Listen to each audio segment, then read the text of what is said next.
बने, जो चाहते हैं जातिवाद मुक्त भारत बने, जो चाहते हैं विषमता पर आधारित व्यवस्था खत्म हो, जो चाहते हैं न्याय पर आधारित समता, स्वतंत्रता, बंधुता और न्याय पर आधारित, प्रज्ञा पर आधारित, शील पर आधारित समाज का निर्माण हो। एक ऐसा भारत बने जहाँ जाति के आधार पर होने वाले छुआछूत को पूरी तरह से निस्तानाबूद कर दे, जहाँ हमारी बहन बेटियों की इज्जत को, राष्ट्रपति बनेगा तो कहेंगे आदिवासी राष्ट्रपति, दलित राष्ट्रपति बनेगा तो कहेंगे दलित राष्ट्रपति, दलित मुख्यमंत्री बनेगा तो कहेंगे दलित मुख्यमंत्री, मुख्य न्यायाधीश दलित बनेगा तो कहेंगे दलित मुख्य न्यायाधीश।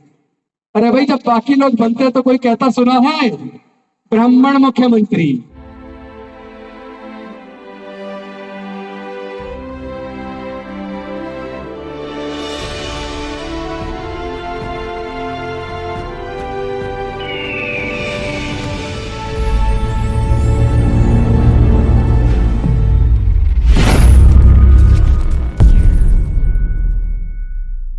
पूरे जीवन संघर्ष को आपके सामने रखा। उन्होंने तथागत बुद्ध का धर्म ही क्यों चुना, वो उन्होंने विस्तार पूर्वक बताया। तो मैं जहां से उन्होंने खत्म किया वहां से शुरू करता हूं। आखिर बुद्ध का धर्म ही क्यों? डॉक्टर बाबा साहेब अम्बेडकर अपने हिस्से का काम कर गए। हमारी और आपकी जिम्मेदारी क्या है, ये चिंतन हमें और आपको करना हो। कभी तो हमें सोचना चाहिए, आखिर इंद्र मेघवाल के घड़े छूने में मात्र पर उसकी हत्या क्यों हो गई? जितेंद्र मेघवाल को मूंछ रखने मात्र पर, सुंदर दिखने पर हत्या क्यों हो गई? हाथरस के अंदर एक बेटी की हत्या करके आधी रात को उनका शव जला दिया गया, आखिर क्यों? अभी दो बहनों को बलात्कार करके फांसी पे लटका के मार दिया गया, आखिर क्यों? घोड़ी पर बारात निकालने पर हमले क्यों? जाति के ऊपर इतना उन्माद क्यों? जब तक हम इस बीमारी को नहीं समझेंगे तब तक बीमारी का इलाज नहीं हो सकता। आप लोग जब बीमार हो जाते हैं, इलाज के लिए डॉक्टर के पास जाते हैं, डॉक्टर आपका सारी परेशानी सुनता और समझता है, समझने के बाद दवाई देता है। दवाई देने के बाद भी जब दवाई आप लेते हैं ठीक नहीं होते, उसके बाद फिर से आप डॉक्टर के पास जाते हैं। आप डॉक्टर को कहते हो कि डॉक्टर साहब, आपकी दवाई जितने दिन आपने कही थी उतने दिन मैंने दवाई खाई, लेकिन मेरे को बिल्कुल भी आराम नहीं है। उसके बाद डॉक्टर आपके कई प्रकार के टेस्ट कराता है, ब्लड टेस्ट कराता है, यूरिन टेस्ट कराता है, एक्सरे कराता है, MRI कराता है, CT स्कैन कराता है, और सारी जांच कराने के बाद पहले वो बीमारी के कारण को समझता है। जब आपकी बीमारी का कारण समझ आ जाता है, उसके बाद डॉक्टर दवाई देता है, और दवाई लेने के बाद आप लोग ठीक हो जाते हैं। तो फिर हम लोग की बीमारी ठीक क्यों नहीं हो रही? हम लोग भी तो नाना प्रकार की दवाइयां खा रहे हैं। हम लोग भी तो जाति की वजह से उत्पीड़न से कैसे मुक्ति मिले उसके नाना प्रकार के उपाय कर रहे हैं। सरकारों ने बहुत सारे कानून बनाए, बहुत सारी योजनाएं बनाई, न्यायालय बनाए, लेकिन उसके बावजूद हमारी बीमारी से, उस उत्पीड़न से हमें मुक्ति क्यों नहीं मिल रही? तो मैं एक समाज का डॉक्टर होने के नाते, जो मैंने तरह तरह की जांच करने के बाद इस सामाजिक बीमारी का कारण ढूंढ निकाला है, वही कारण जो डॉक्टर बाबा साहेब अम्बेडकर जी ने इतने साल पहले खोज लिया था कि ये सामाजिक व्यवस्था जो ऊंच नीच पर आधारित है, छुआछूत पर आधारित है, असमानता पर आधारित है, शोषण पर आधारित है, ये शोषणकारी व्यवस्था हमारी गुलामी का कारण है, हमारी बदहाली का कारण है, हमारे उत्पीड़न का कारण है। जब तक इस सामाजिक व्यवस्था में हम लोग बने रहेंगे, जब तक हम लोग अपनी अपनी जाति को ऊंचा बताते रहेंगे, जब तक हम लोग अपनी अपनी जातियों को जिंदा रखेंगे, जब तक हम लोग इस सामाजिक व्यवस्था में जहाँ विषमता है, शोषण है, छुआछूत है, जातिवाद है, उसी सामाजिक व्यवस्था में बने रहकर जातियों को जिंदा रखेंगे, तब तक हमें इस सामाजिक उत्पीड़न से, जातिगत उत्पीड़न से, छुआछूत से मुक्ति मिलने वाली नहीं है। डॉक्टर बाबा साहेब अम्बेडकर तो दवाई देकर गए, उन्होंने इस सामाजिक बीमारी का कारण समझ लिया था, और उसका इलाज करने के लिए वो पूरे समाज का आह्वान करके अपने समाज को बुद्ध का धम्म दे कर गए। उन्होंने कहा था, मैं भारत को बौद्ध में करी, मैं भारत को बौद्ध में करूंगा, मैं अपने समाज को छुआछूत से, जातिवाद से मुक्त करूंगा। मैं अपने समाज को अनेक प्रकार की विषमता से, असमानता से मुक्त करूंगा। मैं अपने समाज के जीवन के विकास के रास्ते खोल दूंगा। और उन्होंने संकल्प लिया, अब मैं अपना बाकी का जीवन भारत को बौद्धमय बनाने में, छुआछूत मुक्त बनाने में, जातिवाद मुक्त बनाने में लगाऊंगा। लेकिन 14 अक्टूबर 1956 को डॉक्टर बाबा साहब अम्बेडकर ने बुद्ध के धम्म की दीक्षा ली, बुद्ध के धम्म को अपने आचरण में उतारा। लेकिन इससे पहले कि वो पूरे भारत को बौद्धमय करते, वो दीक्षा लेने के 1 महीने 22 दिन बाद वो महापरिनिर्वाण को प्राप्त हो गए। और उसके बाद वो डॉक्टर बाबा साहब अम्बेडकर का सपना, वो सपना रह गया।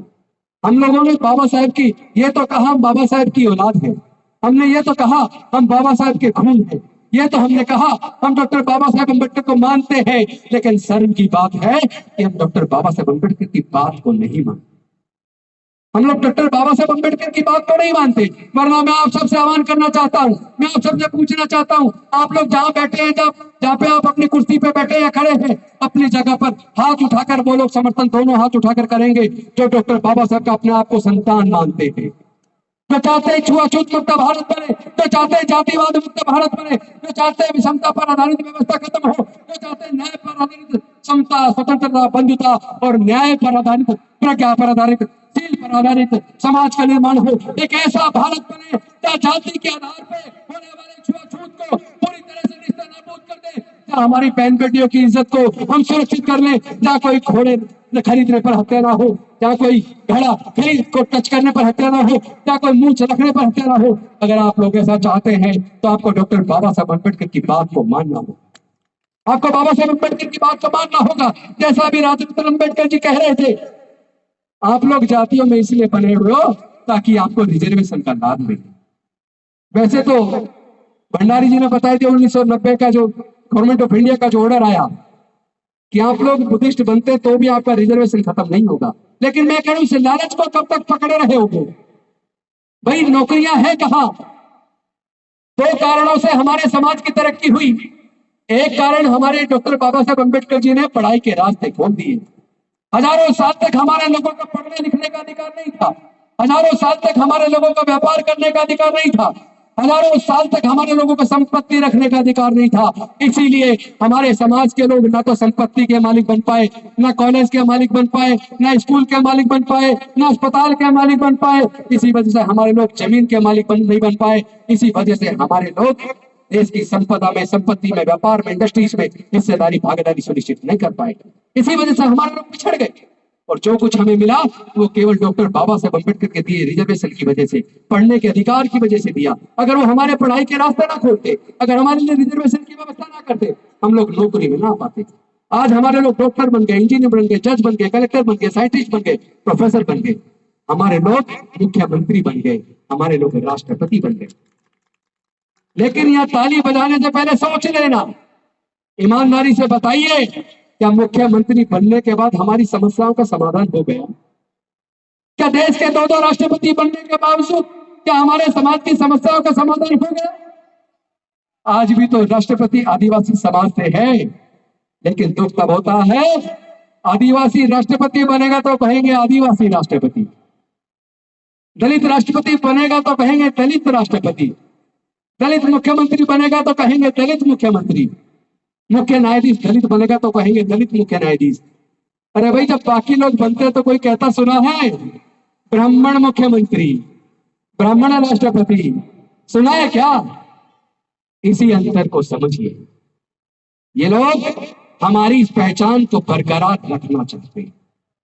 ये लोग समझ गए, जो लोग 16-16 घंटे धूप में काम करते थे, मेहनत मशक्कत करते थे, काम के बदले में पैसे नहीं मांगते थे, इनके पास ये बोलने की ताकत कहां से आ गई? आज ये जुल्म के खिलाफ आवाज उठाते हैं, आज ये आंदोलन शुरू कर देते हैं। उनको समझ आ गया ये ताकत डॉक्टर बाबा साहब अम्बेडकर के द्वारा इनके जो पढ़ाई लिखाई के रास्ते खोल दिए, इन्होंने पढ़ने लिखने से ज्ञान अर्जित कर लिया, इससे ज्ञान से इनके पास बोलने की ताकत आ गई।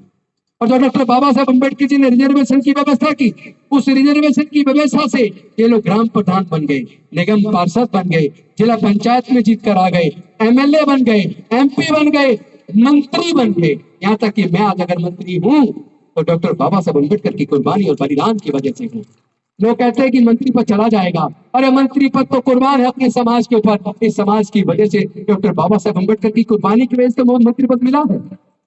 अगर अपने समाज की इज्जत सुरक्षित ना कर पाए, अगर अपने समाज की बहन बेटी की इज्जत ना बचा पाए, अगर अपने समाज के ऊपर होने वाले जुर्म के खिलाफ ना बोल पाए, अगर अपने मुद्दों को हम संसद और विधानसभा के अंदर ना उठा पाए, तो हम समाज द्रोही हैं, हम धोखेबाज हैं। हमने बाबा साहब के साथ धोखा किया। अब हम धोखेबाज नहीं कहलाना चाहते। जो लोग अपने आप को धोखेबाज नहीं कहलाना चाहते, उन्हें समाज की आवाज को उठाना पड़ेगा, उन्हें समाज के इस आंदोलन को घर घर तक पहुंचाना पड़ेगा। और हम सब अगर बाबा साहब के बच्चे हैं, क्योंकि देखिए नौकरी वो खत्म कर चुके, ऑलरेडी देश के सारे संसाधन बेच चुके, जैसा राजरत्न अम्बेडकर जी ने बताया। आज मैं आपका आह्वान करता हूं, हम खुद खुले मन से कह रहे हैं, हमें आरक्षण नहीं चाहिए, आप सब आना अपना आरक्षण। हमें सम्मान चाहिए, हमें स्वाभिमान चाहिए, हमें देश के सर्वोच्च न्यायालयों में, देश के उच्च न्यायालयों में, देश की संसद में, देश की विधानसभाओं में, देश के सारे संसाधनों में, देश के व्यापार में, देश की इंडस्ट्रीज में, देश के सेक्रेटरीट में, हर क्षेत्र में हमें हिस्सेदारी में भागीदारी चाहिए। हमें जमीन के अंदर हिस्सा चाहिए, प्राकृतिक संसाधनों में हिस्सा चाहिए। अब केवल नौकरी की बात बेईमानी हो गई है, नौकरी से काम चलने वाला नहीं है, हमें हिस्सेदारी भागीदारी की मांग करनी होगी। अपनी इस लड़ाई को हमें लड़ना होगा। हम जानते हैं हम इस लड़ाई को लड़ेंगे, हम इस लड़ाई को जीतेंगे। जीतना हम जानते हैं, बाबा साहेब ने जीता था, तो बाबा साहेब के बच्चे भी जीतेंगे, बाबा साहेब के बच्चे भी जीतेंगे। लेकिन इस जीत में अगर हार मिलती है, अगर कोई कमजोरी दिखती है, तो उसका एक ही कारण है कि हम लोग जातियों को जिंदा रखे हुए हैं, हम जातियों को बनाए रखे हुए हैं। मैं पूछना चाहता हूं, अगर जाति कुदरत ने बनाई है, तो अमेरिका में जाति क्यों नहीं है? फ्रांस में जाति क्यों नहीं है? जर्मनी में जाति क्यों नहीं है? ब्रिटेन में जाति क्यों नहीं है? चाइना में जाति क्यों नहीं है? जापान में जाति क्यों नहीं है? ऑस्ट्रेलिया में जाति क्यों नहीं है? न्यूजीलैंड में जाति क्यों नहीं है? कोरिया में जाति क्यों नहीं है? पूरे दुनिया के अंदर जाति नहीं है। जाति है तो केवल भारत के अंदर है। हमें इस पे चिंतन करना चाहिए, वो कौन लोग हैं जिन्होंने जातियां बनाई, और जाति के बनने से फायदा किसको हुआ और जाति के बनने से नुकसान किसको हुआ। अगर जातियों की वजह से हमें नुकसान है, तो फिर हम जातियों को पकड़ के क्यों बैठे हैं? हम जातियों को छोड़ के नहीं देते। इसीलिए हमने इस बीमारी का इलाज खोज लिया है। खोज के तो डॉक्टर बाबा साहब अम्बेडकर गए थे, लेकिन वो जो दवाई पुड़िया बनाकर समाज को डॉक्टर बाबा साहब अम्बेडकर विषमता से मुक्ति दिलाने के लिए, छुआछूत से मुक्ति दिलाने के लिए, जातिवाद से मुक्ति दिलाने के लिए जो दवाई पुड़िया बनाकर डॉक्टर बाबा साहब अम्बेडकर देकर गए थे, हमारे बुजुर्गों ने उसे अलमारी में बंद कर दिया और गलो गुलामी का जीवन जीते रहे, जातियों को जिंदा रखे हुए रहे। इसीलिए हमारे समाज के साथ जाति की वजह से उत्पीड़न होता है। अगर हम जाति छोड़ देंगे, हम बौद्ध बन जाएंगे। बाबा साहब के सपने को पूरा करने के लिए बौद्ध में भारत का निर्माण करना होगा। 128 देश भारत की तरफ देख रहे हैं, वो भारत को विश्व गुरु मानते हैं, वो भारत को विश्व गुरु बुद्ध के देश के रूप में जानते हैं। बुद्ध की वजह से भारत का नाम दुनिया के अंदर रोशन है। भारत को फिर से वही गौरवशाली राष्ट्र बनाना है, भारत को फिर से विश्व गुरु बनाना है। उसका रास्ता केवल एक है, बौद्ध में भारत। जो लोग तैयार है बौद्ध बनने के लिए, जो जहां भी खड़े पर दोनों हाथ उठाकर समर्थन करेंगे, जो बौद्ध बनने के लिए, बाबा साहब के सपने को साकार करने के लिए, क्या आप लोग तैयार हैं? तो मेरे साथ बोलिए, बौद्ध धम्म की क्या पहचान, बौद्ध धम्म की क्या पहचान, बौद्ध धम्म की क्या पहचान। जाति छोड़ो, जाति छोड़ो, जाति छोड़ो, जाति छोड़ो। जय जय जय जय भीम, जय जय जय जय जय भीम, जय जय जय जय जय भीम। हम लोगों ने सपना देखा है, हम लोगों ने संकल्प लिया है कि डॉक्टर बाबा साहब अम्बेडकर, अगर हमारे शरीर के अंदर खून है, अगर हम आपके बच्चे हैं, तो 2025 तक भारत में 10 करोड़ लोगों को हम बुद्ध के धम्म में लेकर आएंगे। अपने बुजुर्गों की सांस्कृतिक विरासत को मजबूती प्रदान करने का काम करेंगे। उसका संकल्प इस साल हमने 10,000 लोगों को दीक्षा दिलाने का संकल्प किया था, लेकिन मुझे आप सबके साथ साझा करते हुए खुशी हो रही है, इसी अक्टूबर के महीने में भारत के अंदर 1 लाख से ज्यादा लोग बुद्ध के धम्म की दीक्षा ले रहे हैं। आज ही दीक्षा भूमि नागपुर में दीक्षा हो रही है, आज ही राजकोट के अंदर दीक्षा हो रही है, आज ही गुजरात के अमरेली में डिस्ट्रिक्ट दीक्षा हो रही है, आज ही जोधपुर में, उदयपुर में, अजमेर में, जयपुर में दीक्षा हो रही है, आज ही इंदौर में दीक्षा हो रही है, भोपाल में दीक्षा हो रही है, बोधगया में दीक्षा हो रही है, पटना में दीक्षा हो रही है, लखनऊ में दीक्षा हो रही है, कानपुर में दीक्षा हो रही है। किस किस शहर का नाम लूं? तमिलनाडु में दीक्षा हो रही है, तेलंगाना में दीक्षा हो रही है, कर्नाटका में दीक्षा हो रही है। और मुझे बताते हुए खुशी हो रही है, 25 लाख में स्पेशल एक फ्लाइट स्पाइस जेट बुक करके 25 लाख रुपए में 150 डॉक्टर तमिलनाडु के चेन्नई से कल रात बौद्धमय भारत का एक पूरा विमान बुक करके बाहर छपवा के बौद्धमय भारत, बाबा साहब का सपना बौद्धमय भारत, वो विमान पूरा 150 डॉक्टर 25 लाख एक तरफ का किराया देकर आने जाने का पूरी फ्लाइट बुक करके वो लोग तमिलनाडु के चेन्नई से कल शाम दीक्षा भूमि आए, नागपुर आए हैं। तो पूरा भारत बौद्ध की तरफ चल चुका है। चलो बुद्ध की ओर, ओ साथी चलो बुद्ध की ओर। देखो छाया भी हो गई। भीम बुलाता है तुम्हें, जय भीम बुलाता है, अब तो चलो बुद्ध की ओर। मिशन जय भीम बुलाता है, अब तो चलो बुद्ध की ओर। मिशन जय भीम बुलाता है, भीम बुलाता है हमें, जय भीम बुलाता है, अब तो चलो बुद्ध की ओर। मिशन जय भीम बुलाता है, अब तो चलो बुद्ध की ओर। मिशन जय भीम बुलाता है, अब तो चलो बुद्ध की ओर। मिशन जय भीम बुलाता है, भीम बुलाता है, मिशन जय भीम बुलाता है, भीम बुलाता है, मिशन जय भीम बुलाता है, अब तो चलो बुद्ध की ओर। मिशन जय भीम बुलाता है, अब तो चलो बुद्ध की ओर। मिशन जय बुलाता है, भीम बुलाता है, मिशन जय भीम बुलाता है, अब तो चलो बुद्ध की ओर। मिशन जय भीम बुलाता है। बहुत बहुत धन्यवाद। जय भीम, नमो बुद्धाय। धन्यवाद सर, आपके शब्दों ने हम सब के रक्त में क्रांतिकारी संचार कर दिया है। एक घोषणा और है, 2025 में जनवरी से 6 महीने के लिए मैं श्रामणेर बनकर पूरे भारत को पूरे देश में जाऊंगा। जनवरी 2025। बहुत बहुत धन्यवाद। क्योंकि दीक्षा दिवस अशोक विजयदशमी 2025 को 10 करोड़ लोग बुद्ध के धम्म की दीक्षा लेंगे, और उसके लिए 1 जनवरी, जिसको 4 चरणों में बटा है। इस साल 10,000 का लक्ष्य था, 1 लाख क्रॉस कर गया। अगले बार 10 लाख का लक्ष्य है, 1 लाख का लक्ष्य है, 10 लाख क्रॉस करेगा। उससे अगले साल 2024 में 10 लाख का लक्ष्य है, 1 करोड़ क्रॉस करेगा, और 2025 में 10 करोड़ का लक्ष्य है, 20 करोड़ क्रॉस करेगा। बहुत बहुत। तो मैं 1 जनवरी 2025 से चीवर धारण करके श्रामणेर बन के पूरे भारत का भ्रमण करूंगा। बौद्ध में भारत का सपना, बाबा साहब का सपना था, हम उनकी सच्ची संतान हैं, वो सपने को जरूर पूरा करेंगे। बहुत बहुत धन्यवाद। जय भीम, जय भारत, नमो बुद्धाय। बहुत बहुत धन्यवाद सर।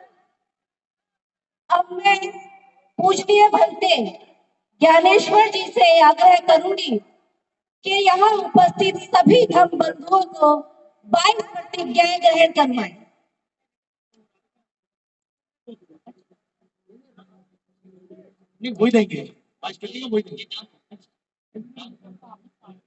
माननीय राजरत्न अम्बेडकर जी 22 प्रतिज्ञाएं ग्रहण करवाएंगे यहाँ उपस्थित सभी धम्म बंधुओं को। माननीय राजरत्न अम्बेडकर जी। सभी लोग अपने स्थान पर खड़े हो जाएंगे दीक्षा के लिए। 22 प्रतिज्ञाओं के लिए सभी लोग खड़े हो जाएंगे। सभी लोग अपने अपने जगहों पर खड़े हो जाइए। डॉक्टर बाबा साहब अम्बेडकर जी ने बौद्ध होने का बहुत ही सीधा और सरल मार्ग बताया है। बौद्ध होने के लिए त्रिशरण, पंचशील और 22 प्रतिज्ञा। त्रिशरण और पंचशील हमें वंदनीय बंते जी ने शुरुआत में दे दिए हैं। अब रही है 22 प्रतिज्ञा। एक सेकंड, जितने लोग उधर खड़े हैं, दीक्षा के लिए तो